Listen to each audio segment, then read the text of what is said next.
Assalamualaikum, saya akan terangkan tentang pengenalan etika penggunaan media sosial dan internet menurut perspektif Islam. Pengaruh media sosial yang amat besar serta tanpa sepadan ini perlu dilihat daripada pelbagai sudut, bukan sahaja daripada sudut yang positif, di mana ia juga mempunyai sudut negatif.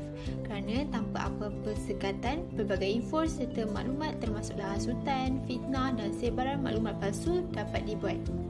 Terdapat adab, panduan dan etika ketika menggunakan media sosial. Assalamualaikum, nama saya Nurul Nabilah Huda binti Abdullah. Saya akan menerangkan tentang keburukan trend penggunaan internet dan media sosial menurut perspektif Islam. Perkembangan pada era globalisasi ini menyebabkan masyarakat terutamanya remaja pada masa kini berlumba-lumba untuk menggunakan media sosial seperti Facebook, Twitter, Instagram dan sebagainya. Media sosial merupakan salah satu media yang mempunyai peranan yang besar dalam kehidupan masyarakat pada masa kini. Terdapat banyak keburukan tentang penggunaan internet dan media sosial jika pengguna menggunakan dengan cara yang salah. Apatah lagi, media sosial pantas menyebarkan sesuatu berita sama ada yang sahih atau tidak sahih. Sebagai contoh yang boleh saya beri adalah netizen sering menyebarkan berita yang mereka tidak pasti sama ada berita itu sahih atau tidak, seperti yang sudah menjadi tular di semua media sosial tentang Neelofa dan tunangnya. Berita itu sebenarnya tidak benar, tapi ramai yang menyebarkan seperti berita itu adalah benar. Perkara itu dilarang oleh Islam kerana fitnah serta melagi-lagakan orang adalah penyakit yang cukup berat kerana ia termasuk dalam kategori dosa besar. Apabila mengumpat atau menyebarkan fitnah sudah menjadi amalan pada diri kita, dibimbangkan bahawa si pelakunya akan merasakan satu kepuasan bila dapat bercerita perihal dan aib orang lain. Wajib bagi setiap Muslim meneliti kesahihan setiap berita yang diterima supaya ia tidak menjadi bahan fitnah serta tidak bersekongkol dengan dosa besar itu. Oleh itu, etika penggunaan media sosial mudah terpengaruh dengan dunia luar dan boleh menjatuhkan fitnah terhadap diri sendiri. Sebagai seorang Muslim yang beriman, kita hendaklah mengawal situasi ini agar tidak terus hanyut dengan kelalaian yang berpunca daripada media sosial. Menunaikan solat adalah satu kewajipan yang perlu didahulukan daripada segala aktiviti berbentuk keduniaan. Solat hanya memerlukan 5 hingga 10 minit sahaja untuk diselesaikan. Jangan disebabkan keseronokan melayari media sosial lalu masyarakat memandang enteng terhadap tuntutan fardu ain. Sudah maklum bahawa terdapat keburukan trend semasa menurut perspektif Islam. Walau bagaimanapun terdapat juga kebaikan trend semasa menurut perspektif Islam. Yang pertama ialah media sosial sebagai platform mengeratkan silaturahim di antara pihak kerajaan dan masyarakat, di mana pihak kerajaan boleh menyampaikan maklumat di media sosial ataupun laman web, jadi ia mudah untuk diakses oleh masyarakat. Yang kedua ialah media sosial sebagai platform untuk menjalankan perniagaan. Kita tahu masyarakat kita hari ini sedang berlumba-lumba menceburi bidang perniagaan. Jadi, platform media sosial adalah satu platform di mana perniagaan dapat dipromosikan. Yang ketiga adalah media sosial sebagai platform menyampaikan ilmu dan dakwah. Selebriti-selebriti terkenal ataupun pendakwah-pendakwah terkenal menyebarkan dakwah mereka dengan merakam video dakwah dan dibuat naik ke dalam laman web seperti YouTube, Facebook, Instagram dan sebagainya. Jadi dakwah dapat disebarkan secara meluas. Yang ketiga ialah media sosial sebagai platform pendidikan, di mana terdapat banyak maklumat tentang pelajaran di dalam Google ataupun di mana-mana platform media sosial. Jadi ia mudah untuk diakses oleh pelajar-pelajar. Ataupun pada masa kini kita sedang dilanda COVID-19. Jadi platform media sosial adalah satu platform di mana pelajar-pelajar boleh menggunakan pembelajaran secara atas talian kerana pelajar tidak dibenarkan untuk ke kolej ataupun sekolah.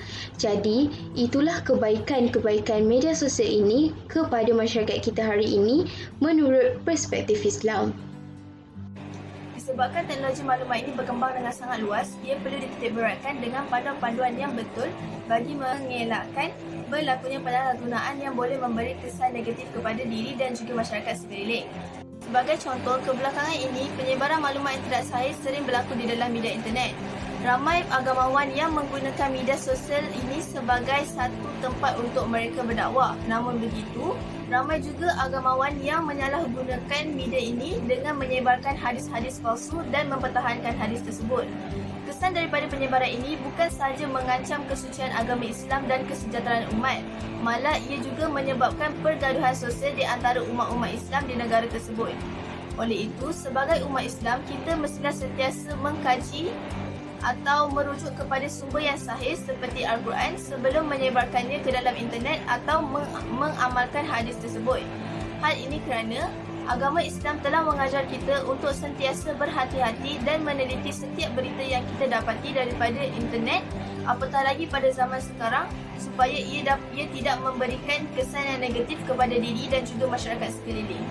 Seterusnya, disebabkan penularan wabak COVID-19 di negara ini, semua masyarakat termasuk kanak-kanak tadika perlu menggunakan platform internet ini bagi menjalani kelas harian mereka secara atas talian.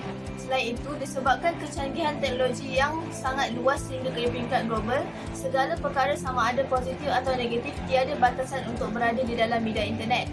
Oleh itu, ibu bapa perlu menjalankan tanggungjawab mereka dengan memantau pergerakan anak-anak dalam menggunakan media sosial atau internet supaya mereka tidak terjerumus untuk melakukan perkara-perkara yang boleh merosakkan akidah mereka seperti menonton video yang mempunyai unsur pornografi dan memuat naik video diri yang boleh menjatuhkan air muka keluarga.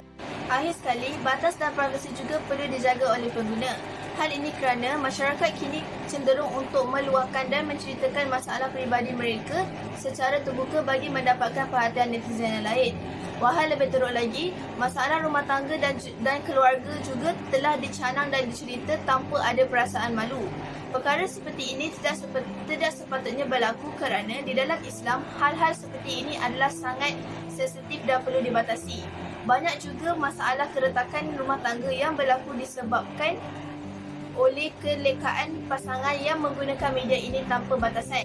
Kesimpulannya, bagi mencegah penyalahgunaan media sosial dan internet yang kian berlaku sekarang, pengguna mestilah mengikuti panduan-panduan yang telah dinyatakan bagi memelihara diri daripada melakukan perkara-perkara negatif yang boleh meruntuhkan akhlak dan juga merosakkan hubungan sosial antara masyarakat.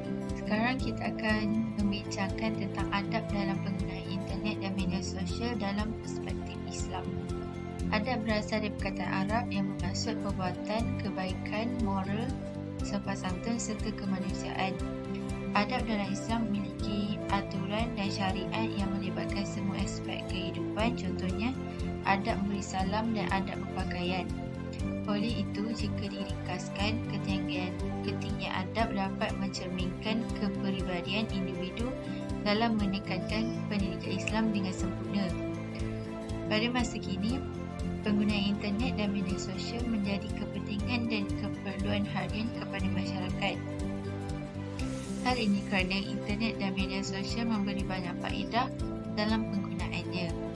Walau bagaimanapun, terdapat juga kesan buruk dalam penggunaan internet dan media sosial di mana masyarakat menjadikan media sosial sebagai platform mereka untuk menyebarkan berita palsu. Oleh itu, terdapat beberapa adab dalam penggunaan internet dan media sosial dalam perspektif Islam. Adab dalam penggunaan internet dan media sosial dalam perspektif Islam yang pertama ialah menjaga atau menutup aib diri sendiri atau orang lain. Aib boleh dijelaskan sebagai perbuatan tidak sopan atau hina yang boleh memalukan seorang individu itu. Hal ini kerana masyarakat pada hari ini tidak mempunyai perasaan malu. Mereka rela menunjukkan kekurangan mereka demi mendapat perhatian dan populariti. Adab yang kedua pula ialah memastikan berita atau cerita tersebut sahih sebelum disebarkan. Hal ini disebabkan penyebaran berita palsu kini semakin parah di dalam media sosial. Sebagai contoh, penyebaran maklumat tentang masalah politik negara yang berunsurkan fitnah untuk menjatuhkan reputasi atau imej individu. Tindakan tersebut boleh didakwa di akta dan perundangan yang sedia ada. Maka kita hendaklah memastikan berita atau cerita tersebut sahih sebelum disebarkan agar tidak menggugat keselamatan diri. Adab yang terakhir ialah menyampaikan perkara yang baik. Sebagai seorang Muslim, perkara yang baik atau positif sangat diterapkan dalam kehidupan seharian. Jika dibandingkan pada hari ini, media sosial menjadi tempat untuk menyampaikan dakwah dengan mudah dan cepat berbanding dengan proses dakwah pada zaman dahulu yang lebih gemar dilakukan di tempat-tempat awam seperti surau dan masjid. Kesimpulannya, penggunaan internet dan media sosial mendatangkan pelbagai kebaikan jika kita menggunakannya dengan penuh tanggungjawab dan beradab. Oleh hal yang demikian, diharapkan umat Islam dapat menggunakannya mengikut adab yang telah dihuraikan dan mengikut perspektif Islam. Media sosial adalah sejenis media yang boleh digunakan terus secara bertalian dengan membolehkan para pengguna dengan mudah menyertai, berkongsi dan mencipta isi kandungan tersendiri. Dengan itu, setiap pengguna tersebut mempunyai peluang untuk mengekspresikan diri kepada penonton di seluruh dunia menggunakan platform media sosial yang luas ini. Tetapi seringkali isu etika ketika menggunakan media sosial ini diabai dan tidak dipatuhi oleh kebanyakan pengguna media sosial. Menurut Kementerian Pelajaran Malaysia KPM, etika ketika menggunakan media sosial ini penting agar isu salah laku dan penyebaran maklumat tidak beretika di media sosial dapat dielakkan. Selain itu, etika ketika menggunakan media sosial adalah penting agar penyebaran dan perkongsian maklumat terkawal serta dapat memastikan maklumat yang disampaikan itu adalah jelas dan tepat. Etika ketika menggunakan media sosial juga dapat membantu dalam memastikan maklumat yang dipaparkan itu tidak menjejaskan kepentingan kedaulatan negara dan perkhidmatan awam. Jika etika tidak diaplikasikan ketika menggunakan media sosial, maka ia dapat menimbulkan perselisihan faham dan pergaduhan. Sebagai contoh, terdapat banyak penggodaan yang memalsukan akaun media sosial dengan niat untuk memberikan pernyataan yang tidak beretika serta menyentuh perkara-perkara yang sensitif dan membawa kontroversi. Selain itu, ia juga akan menjejaskan maruah diri, keluarga, negara, serta menjatuhkan imej dan maruah orang lain. Terdapat berbagai kes di mana terdapat penggodaan yang dapat mengungkapkan gambar yang tidak senonoh yang boleh menjejaskan maruah diri atau keluarga serta negara. Seterusnya, tanpa etika yang berpatutan dalam penggunaan media sosial, maka ia boleh menyebabkan kerisauan, kemurungan, dan tekanan perasaan. Sebagai contoh, mangsa bully cyber hidup di bawah tekanan perasaan yang besar, boleh mengakibatkan mangsa tersebut terdorong untuk menghilangkan tekanan itu dengan cara yang boleh membahayakan nyawa. Oleh itu adalah penting untuk menerapkan etika ketika